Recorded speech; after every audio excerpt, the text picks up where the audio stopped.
I think the reason why it drives people crazy, it almost goes back to, again, I talked about kids on the playground.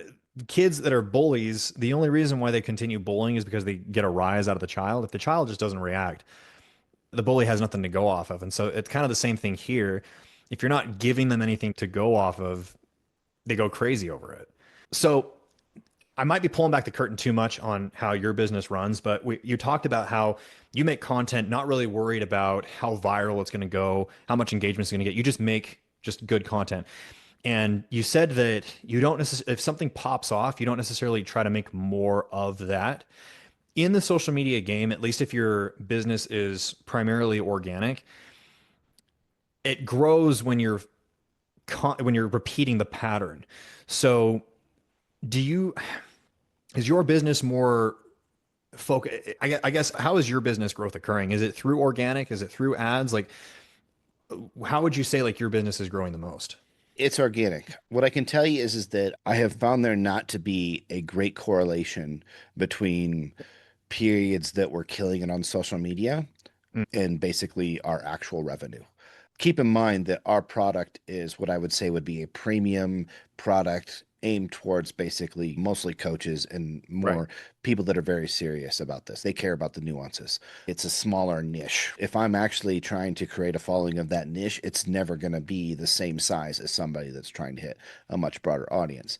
Mm, What I see is that if you do a lot of say very entertaining content or stuff that's viral, usually just it's just the entertainment value, right? right. There's like a mid-level where it's like it's sub-viral, but it's got to be very quick, practical information that you can give to people. And that will be, we'll say it's viral relative to the expectation we could have for that.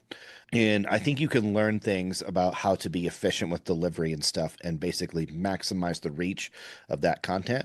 But if you start pursuing the stuff that just is good for an engagement's sake, I think what you're doing actually is you're polluting your potential customer base in terms of your Mm, audience. Because Instagram has an algorithm of who they think your ideal follower is, right? And so if you keep your content focused on what would be helpful to your potential clients or customers, then that algorithm stays there. If you shift your content to just, hey, this is going to get the most reach and most eyeballs, what it does is it starts making that avatar be less the people that actually would be interested in buying your products. And we've seen this with people that have had, particularly female influencers that can have massive followings it's and mostly men. will be getting out competed, yeah, by somebody with a following that maybe is a thousandth of the size of theirs, but it's because they've been putting out content that's actually just for people that actually want to do their fitness program or whatever it is they're doing. And the other person's got several million followers, but their avatar looks more like an OnlyFans avatar than it does Right. a fitness avatar. So that's like the extreme example where it's like, okay, literally have somebody that's got a few thousand followers that's actually able to leverage those better than somebody that's got several million. Because if you run an ad that's to an audience that's supposed to be like your followers, well, it's actually better if that's a better avatar than if it's like, oh, okay, so what am I doing? I'm advertising my 6 week glute program to all these dudes or whatever it is. Yeah. Or it's to females that maybe aren't actually really that interested in fitness, but they also just like the aesthetics of my content.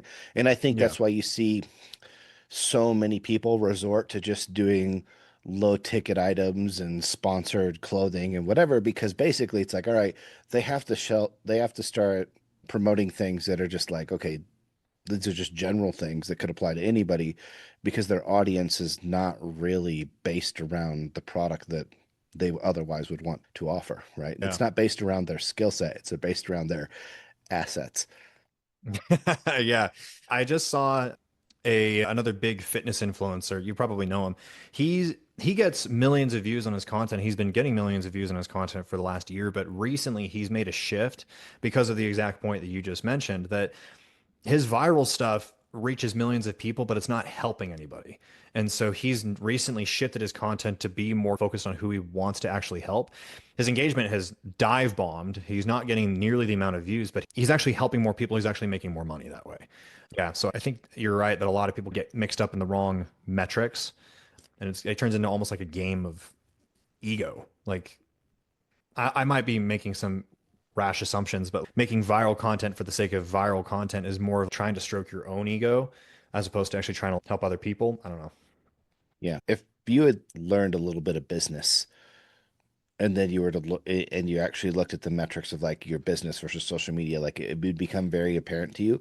But the problem is most people now don't know anything about business. Yeah. Their first experience of doing anything entrepreneurship is their social media. Right. And then they basically just get like very tied into like those things, right? Rather than they don't understand what's happening at the checking account, but they'll check 70 times a day to see how many likes and comments and stuff that this has got. That's a downward spiral to actually having a terrible business, right? Yeah, And that's not probably terrible sustainable. mental health at the same time. I would agree. Yeah, it totally plays a major role in your mental health. So I guess that kind of ties into my next question about like long form content.